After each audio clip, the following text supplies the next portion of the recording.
Howdy, you all. Hope you're having a great week. Welcome to A Better Man podcast. My name is Colby. It's Dr. Kim. And we are glad that you're joining us today. And we wanted to... I'm excited about today's topic, Dr. Kim, and what we're going to talk about. What are we talking about? I feel nothing. We're just going to talk today. Yeah, that's right. Whatever pops in our mind. That would be fun. It'd be dangerous too. Dangerous and fun. But even having that as an opportunity someday to just take questions as they come would be kind of interesting. I love that. And maybe, if you guys are listening, send us the questions. Send us your questions. You guys have questions out there, some of those that we maybe aren't thinking about or aren't, it's not something on the front of our radar. So if you guys have questions, feel free to email us and let us know.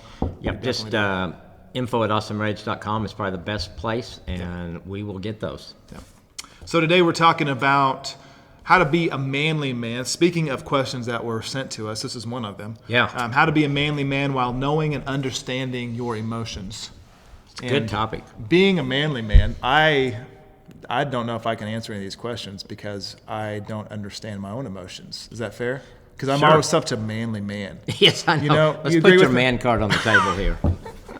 I lost mine a long time ago, so I don't have it, okay? So that's fair. No, when it comes to being a manly man, and I think, honestly, emotions for men, it's a hard thing to be able to do. It is. I think it's almost kind of counter to what a lot of us grow up thinking. I mean, you think about who our heroes are that we think about growing up.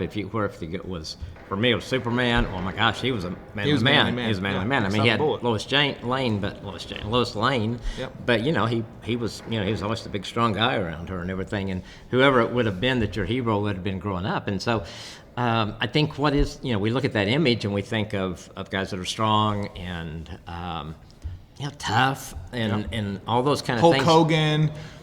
Superman, Chuck Norris. Guys that don't really... Chuck Norris, He can press the world down when he's doing push-ups. He doesn't do push-ups, he presses the world down. Still one of my favorite Norris jokes of all time. So good. But all of that would be, in my mind, that comes to being a manly man. That's what it is. Yeah, and so then when we think of that and then we try to think about emotions, because if we're going to be in a relationship with a woman, you gotta let your emotions come to the surface somewhere. And how do we do that? And how do we do that in a way for... we feel comfortable with it, which I think takes time, or that we don't feel like we're doing something that's totally against who we are. Absolutely, and there's healthy ways of doing it too. Like when we're talking about being a manly man, expressing your emotions, it's not just saying, "Hey, I'm going to go to the gym. I'm going to grunt a whole lot. I'm going to yell. I'm going to go at home and yell at my kids and my wife." That's an emotional outburst because I'm sharing my emotions. There's healthy ways. That's a good point. Correct, but so many times, in my honest personal opinion, when I think of manly men growing up, those were the ones that they didn't share a lot, but if they did, it was out of anger and out of conviction and out of like, hey, I'm in control. I'm in charge here. You're going to listen to who I am and what I do. And this is how you interact with me and how I interact with you. This is how it is. End of story. There was no, but that is such an unhealthy view, correct? Yeah, because I was thinking, for me, the manliest man that ever lived was Jesus. Yeah. I don't know who else would get on a cross and be crucified. I mean, he was tough. People followed him. And yet when we see him, he was gentle. We see him with kids, and he's gentle. He was gentle with women. And if he did confront, he did it in a very gentle way. And so I think he really is our model, like in all things, really, for guys. And so how do we do that? How do we balance it? Now, none of us can be Jesus, okay? No. So we know that. But how do we continue to be men, still go to the gym, still like big dogs over little cats, all those kind of things that we associate with guys, and then... But thinking when it comes to relationships or really understanding ourselves better, we all grow up and we all have some wounds in some way, and I think as guys, we're not as good at talking about those, getting them out. Sometimes I think we're scared if we got it out. What are we going to do? Oh my gosh, I might cry, and which isn't really a bad thing. Some of them are like, oh, no, you don't cry in front of other people. No, and I mean, Jesus wept, okay? Yeah. That's when I learned that scripture was when we had to do scripture memory when I was like 3rd or 4th grade, and I thought, what's the shortest scripture? And if Jesus wept, I nailed it. Done. And the lady that was the head of our deal looked at me like, jerk, and I went, it's what you told us to do. That's fair. It worked. It's memorizing a verse. Yep. Nope, it's a good point. And it is something that, as we're talking about this today, for men to be listening and hearing that we're affirming the fact that if you are emotional, it's okay. It's good to be emotional, and you don't have to have this stereotype, even if you do, in your mind of what a traditional man looks like.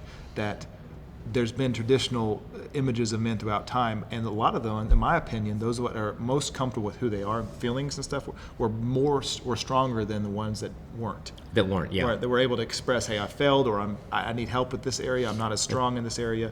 Those are the ones that had the most success. See, I think that's a great point, because I think knowing that it's okay to be vulnerable, that it's okay that the world's not going to fall apart if you say, I blew it, or I messed up on this.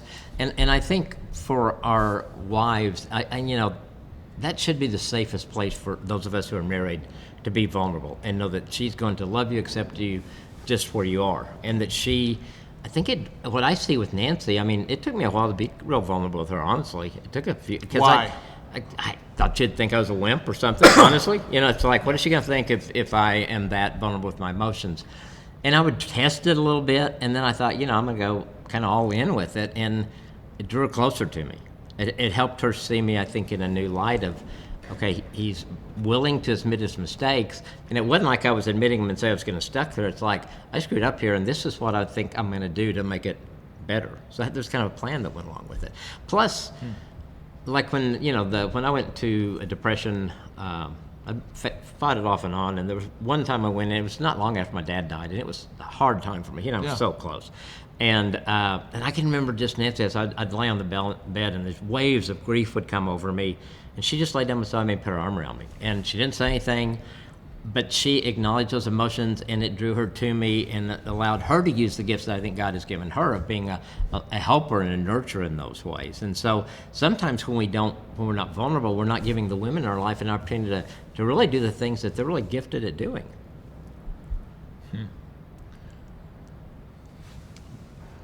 That's a good. I didn't know that story about your dad, but that's. I haven't told you before. No, I would never ask, I guess. No, but there's so much. What you're saying there is there's such emotions to that which needed to be released, and it makes me think about when it comes to being a manly man and the emotional issue with that.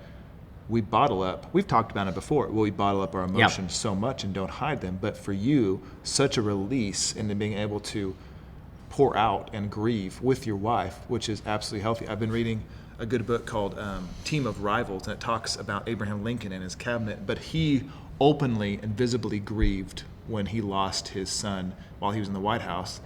Willie, he lost his son, but he openly grieved, and it only made people respect him more. Yeah. And it was good for him.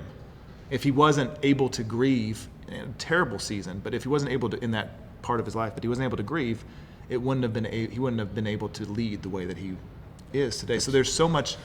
It's so healthy. It's how do we get to where we take the. And I think when my dad died, it was. I don't know if I even thought about trying to hold it in. It was just because he and I were so close. It was just kind of overwhelming, and so I can't think of what it would have been like if I hadn't. Not only for me, but not letting Nancy see me in that light. And I think she saw me as stronger because she saw me being willing to grieve, and to really let those emotions out. And anytime we're in grief and we stuff it down, it doesn't go away. It just comes out in some other ways, and so we kind of have to do those things.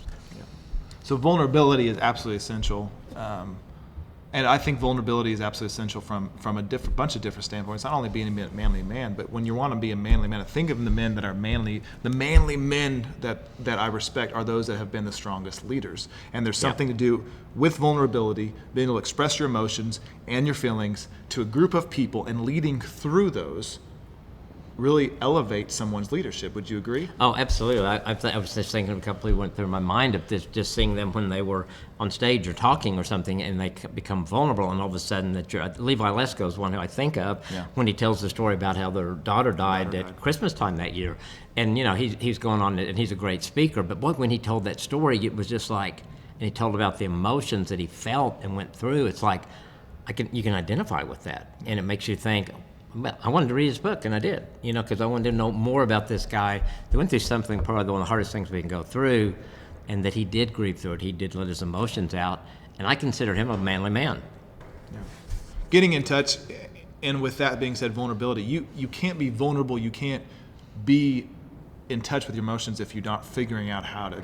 You've got to learn how to do that first. It's easy for us to sit there and say, hey, just go and get in touch with your emotions. It's a piece of cake. Yeah. Just talk them out with your wife. Well, some men listening, they've never had that modeled. That's never been something that they understand. They don't know the first step in doing something like that. So from a counseling perspective, when it comes to getting in touch more with your emotions, when you're counseling men to do that, what are some good practical steps that you share with them to do?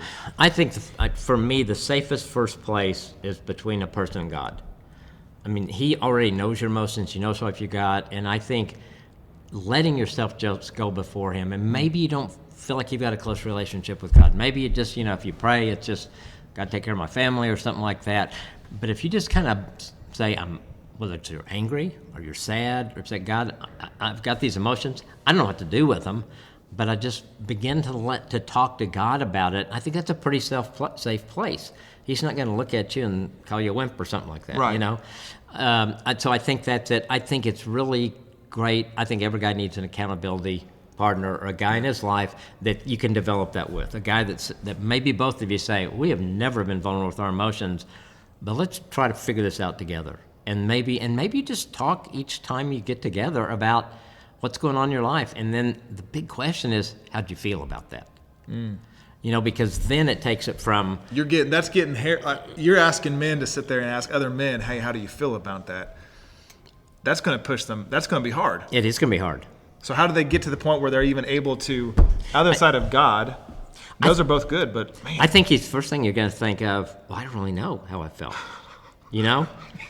And wait a second, what is all this stuff happening inside of me? Yeah, because I think we're so used to just, and I think another thing that's probably important to throw out, usually when we have guys have emotions of feeling vulnerable or all that kind, we turn it to anger because we all feel safer when we're angry. We feel more in control. So I think it's like, one of the things I talk to guys about, okay, what's that emotion behind your anger? Now they don't usually come up with, oh yeah, I was vulnerable, that's why I turned angry. But as you talk and process, you can see that that's what it was. And then you can say, okay, what was your other choice when you were vulnerable?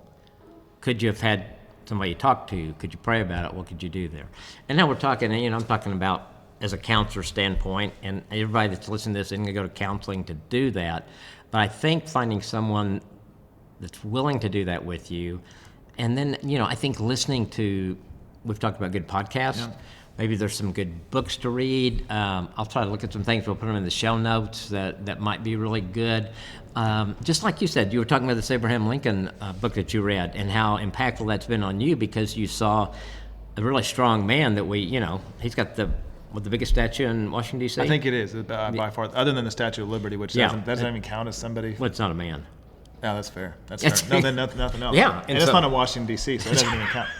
Just disregard that. We'll probably cut that from this. It makes me sound we're like leaving it in. That emotional side of me. Are you sad that you said that? I'm feeling a little sad, vulnerable, because it makes me sound like an idiot. But that's cool. I can handle that. So I was going to say that's our image, and then here's this guy that you see him being vulnerable and transparent and grieving. I think when we look at some of the Bible characters, look at David. I mean, he's this warrior. Yeah. And he's out there, and they were talking about him killing his tens of thousands and stuff like that. And yet he grieved when his son was ill until he lost his son. And so I think to see, and I think when you read the Psalms that David wrote, it's like, man, there's a lot of emotion in some of those things. Well, he's a man after God's own heart, too. So God's heart is very emotional in lots of different ways as well. So to anybody, for God to say that about anybody in the Bible is a big deal. So he understood. Absolutely. And he was a man. I would say David was a manly man. Oh, yeah. He killed a lion and he killed as a kid. Goliath. And he killed Goliath. Giant. But killed the lion with his bare hands? I think he killed him with his bare hands. I'd have to Maybe not. check Maybe that it one. was That was definitely Hercules. I'm going off Greek mythology all of a sudden. But Samson definitely he definitely killed a lion with his bare hands. Well, yeah, he was strong. And so we look at those guys, and Samson at the end of his life, when he takes these two pillars, if you haven't read the story, and all these people that had been after him, condemning, were inside this building, and he pulls them together. Yep. He ends up dying, but he kills everybody else behind him. And so, but he had that emotion. They had blinded him. And so I think you go through the Bible, and maybe reading some Psalms is a good way to see this guy like David, that there was some emotion there. I mean, the other side, that David got mad at God. Oh, yeah. He would kind of rage at God, and just knowing that you can let out all those emotions, and I think once you do that, you see the value in it. It's like you're taking a load off yourself and letting it out. So how do we? I think we still haven't quite hit exactly how do you get around the barrier that might be in front of you, whatever that is, and maybe it's identifying that barrier. Maybe that's the first thing. Why wouldn't I be vulnerable with Nancy in the first part of our marriage? Her dad was a real manly man in the traditional sense, not emotion. And I know that was her dad. She looked up to him, and I looked up to him. He was a great guy. But so I'm thinking, okay, if she wants me to be like him, which in some ways, during marriage she did. Like I wanted her to be like my mom, which all that was so unhealthy, but we did. It was the truth. It was the truth at that time, and so I think part of it was I don't want to do anything that's going to make her think that okay, I married some guy that's just some cream puff or something like that. I did fight one time to defend her.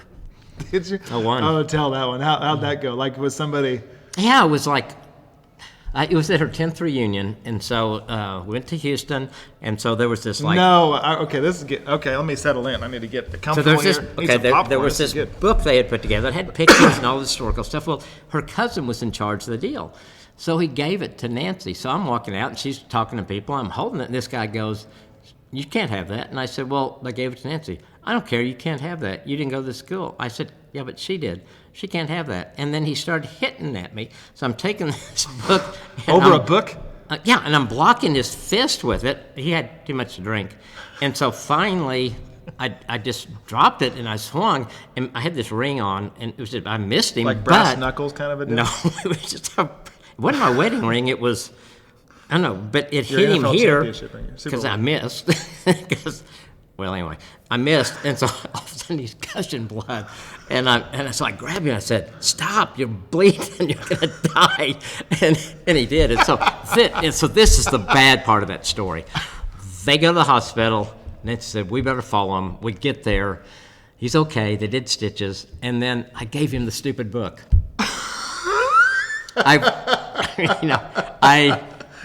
My emotion was I really regretted that the next day.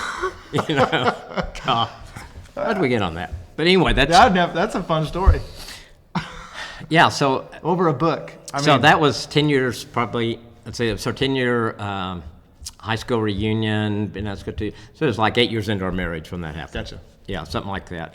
And she did kind of think I was pretty cool for defending her, So in the big picture, it worked out pretty good. But I think it was. I think really Nancy being vulnerable and open helped me a lot because I realized she really would love me if I'm open like that. Yeah. And then I think when I first took the risk and realized it drew us closer together, I thought, well, this is okay. What about you? I've never gotten in a fight in my life, to be honest Really? with you. I really haven't. So on the Enneagram, you know that I'm a 9. And so if anybody's listening, they like the Enneagrams and talk Enneagram numbers, whatever. So I'm a peacemaker by heart. And so it's always like, I want to make everybody like me and I want to be peaceful. So when it comes to pushing people's buttons, I'm diplomatic. And I can sit there and say, hey, I see your side of it, and here's my side of it. I think we can come to compromise and make it work out. So I was always the one like, hey, I just want you to be your friend. I don't want to. But I did one time, which it's bad at times and good at times. So it's something you have to learn to work through because there are times you have to hold your ground and stand firm. But I usually let my wife do that. She usually takes. You hide behind her? I just hide behind her. I'm not. Okay. I'm not ashamed to admit that. She's tough. Strong. She's tough. She's strong. I will tell you one time. I'll tell you this one story. I'm proud of it for fighting for her. I just remembered this. We were scuba or snorkeling in the Caribbean or something like that. We went on vacation. And if you don't know this, I have a terrifying fear of. I used to think it was just sharks, but honestly, it's anything that's below me that I can't see that's bigger than me. Yeah. And the ocean's deep there. So we went down out in the middle of this body of water. We're snorkeling. I said, if you go past this point, you look down, it's the drop off, like it's the edge. Dark. There's nothing. So we're going down, snorkel, and sure enough, you get to the edge of the reef, and it's just like dark, deep, dark, nothing. And I was kind of good with that. I was like, you know what? I'm going back the other direction. So we go back to the reef. All of a sudden, Amanda's behind me. I'm in front, just kind of looking at everything on the bottom, and she starts nagging my fin, which makes me mad because I'm like, would you quit? Because I'm trying to pay attention and you're bothering me. And so she keeps doing that. I finally start turning around, what? And she goes, and sure enough, I like to think of it as like this 15-foot shark, but I think it was like a 4-foot shark or something, a little small one. Yeah, it looks like 15. It looked like it snuck up behind us and scared the snot out of me. But instead of running like I wanted to and swimming, it's because I figured I could outswim Amanda. So if it's going to get one of us, get her right.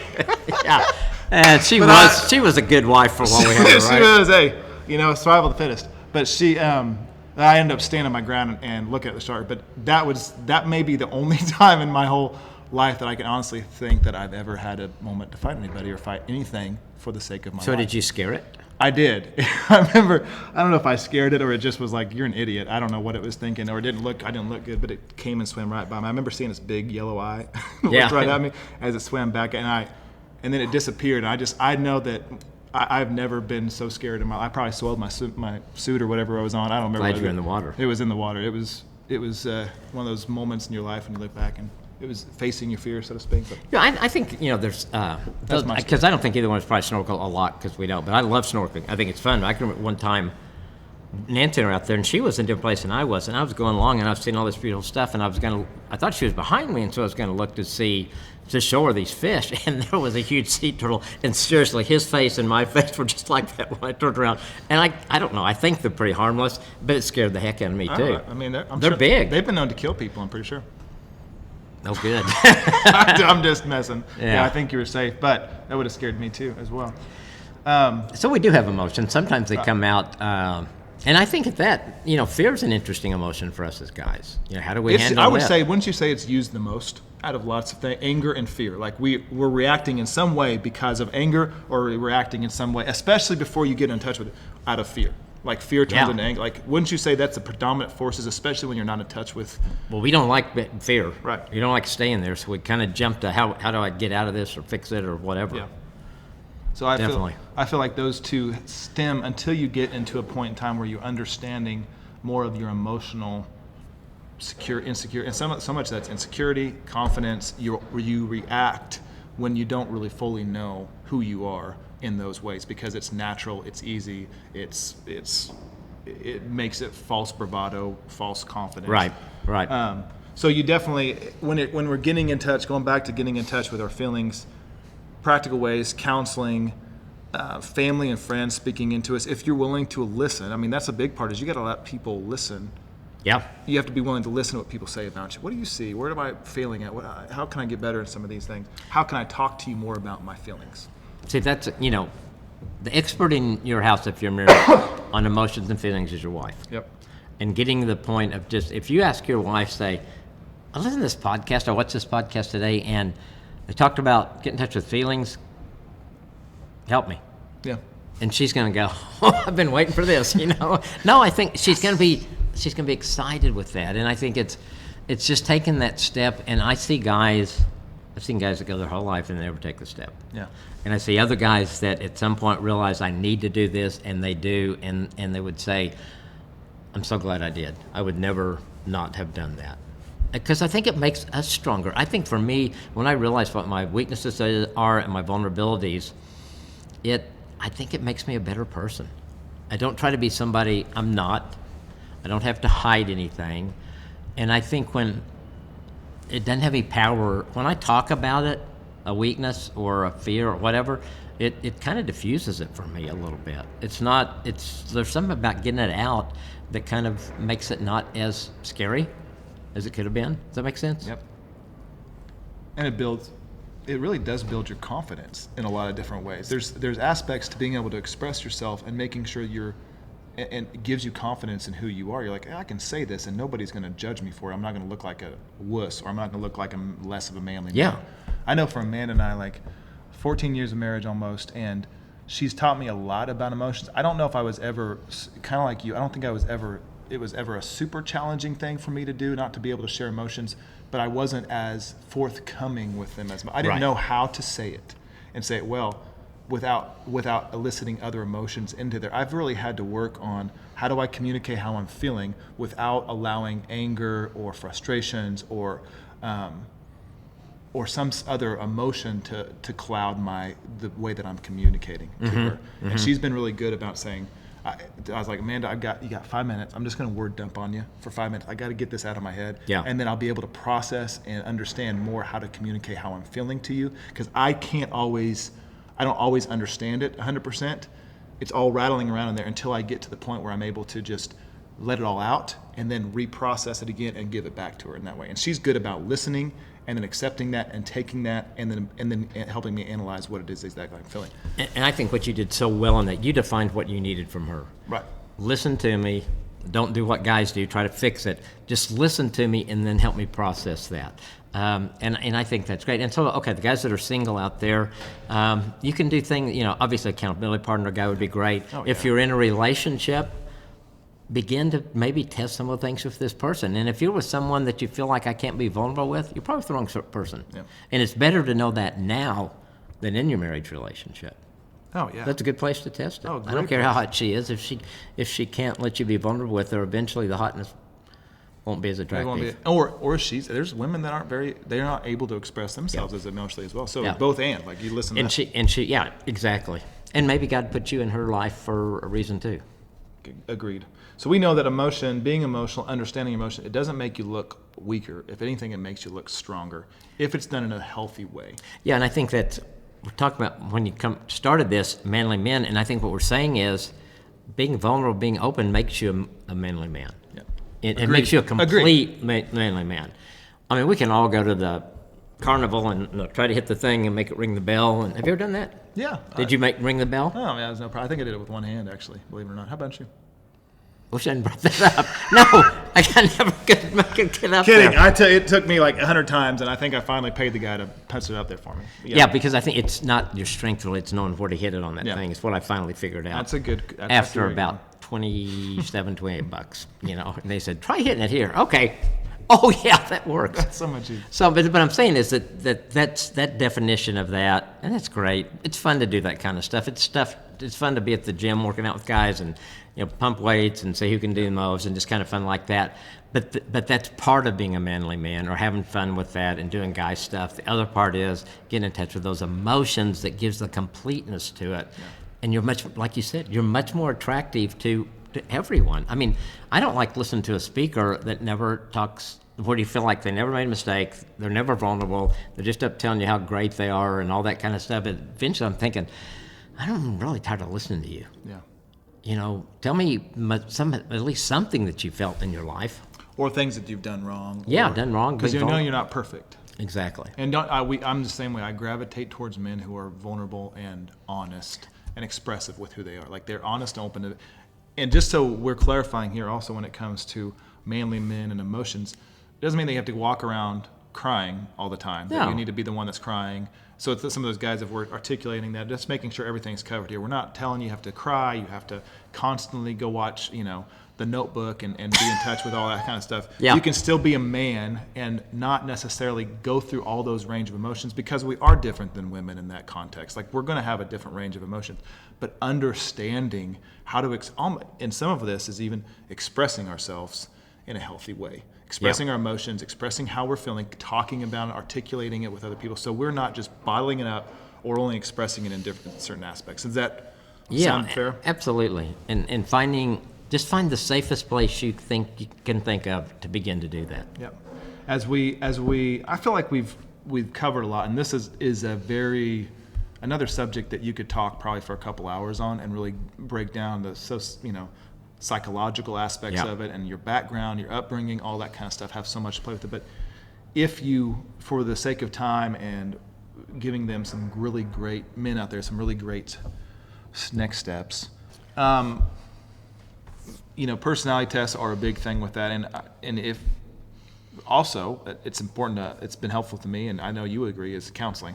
Yeah, absolutely. And I've had a guy one time that his wife told him, she said, go to counseling. You're not in touch with your emotions. I can't help you. Go. And he did. And we worked on it. And it was a step by step. But again, some of you are watching this thinking, I don't know where to start. Maybe you want to talk to somebody. Maybe you want to talk to a counselor. And that's okay. We understand. Go to a guy counselor and just talk about it. There's a lot of good assessments. I'm obviously partial to the Enneagram. I think it's It tells you so much about yourself and the person you're in a relationship with. I think go to yourenneagramcoach.com, Beth Adams stuff and Jeff Adams, and you will take it online. You get back a really easy, very informative profile for yourself, and it helps you see maybe this is why I have trouble in these areas, and then you can begin to say, how do I overcome this? How do I work in those things? There's other ones that are good too. I just think that's one that's so accessible. Anybody can do it. You don't have to have a professional to do the Enneagram with you, and then you can, if you want to go and have somebody help you interpret it, fine, but you'll learn a lot about yourself with that.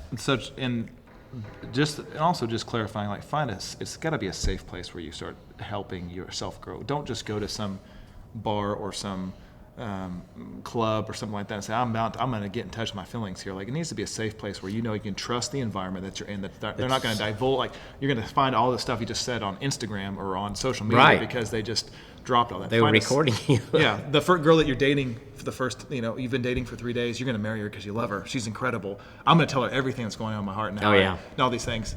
Not probably the best place to start sharing that. I counseled a guy one time that did that.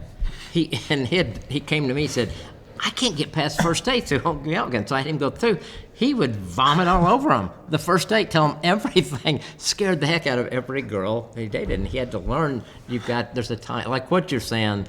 Find somebody that's safe to place, do that, trust, and say, hey, I need to trust you with this, and go with that. Absolutely. Yeah, don't just pick some woman off the street and begin to do that. No. Or even going to friends that aren't necessarily are insecure enough about themselves, and they're not going to take what you're saying with a grain of salt. They're gonna also kind of paint it in a way that's not something that you're trying to share with them. Like, you want a trusting environment where that person you're sharing with is absolutely trustworthy. But if you're in a church, and I know a lot of you aren't, and that's fine, but if you're in a church, go to whoever is over, that knows a lot of the people in the church. Maybe there's men groups and stuff. Ask them, hey, this is kind of where I am. I kind of want to find somebody that I can spend some time with. Who would you suggest? Chances are there's going to be somebody that comes to their mind that you can begin to have a relationship with. Pastors are great. Yeah. That's right. That's great. Pastors are great. And even maybe some close friends, close family members and stuff, right, like that, that you can express that too. Yeah, there's got to be, if you think about it, most of us have somebody in our life in some way that could fulfill that, and if you don't, find that person out. Hope today that we helped answer some of the questions when it comes to what it looks like to be a manly man and understanding your emotions. If you have more questions, you can email us here, email Dr. Kim there, and we're glad to follow up with you with some of those. But great topic, great conversation, great ideas and ways that we hope that this will help you understand more about who you are and who God wants you to be. So on behalf of Dr. Kim, you have anything left to say, I guess? No, I was going to say one thing. You mentioned the notebook, and if guys are thinking, what's that? I'll guarantee you, how long has that been out now? 20 years probably? I don't want to think about your girlfriend, whatever you're dating, knows what the notebook is. Every guy still gets drugged to the notebook at some time or the other. I'll look that up for the next topic, and I'll bring it up. Because that's got to be that old. It is. That makes me feel it old. Makes every woman just loves that movie. Oh yeah, if you can make it through it. The good thing is James Garner's in it. Yes, and I mean some people like Ryan Gosling too. He's a stud, but I don't know if that would be something they want. Not real attracted to Ryan. But. Oh, that's fair. I got a slight man crush. Yeah, right. Well, I was more like Superman, those kind of people like that. Hercules. I feel like you're dogging me a little bit. That's cool. It's cool. I got thick skin. I can take it. It's cool. Okay, what I would say though is that I hope we've encouraged you to take a first step. That's the only thing. Whatever it is for you, take a first step. You will never regret it. And if you're a believer, pray. Ask God's help in it. He will show up. I promise you. Don't just settle for being an okay man. Constantly work on being a better man. We hope you have a good rest of your day. See you next time.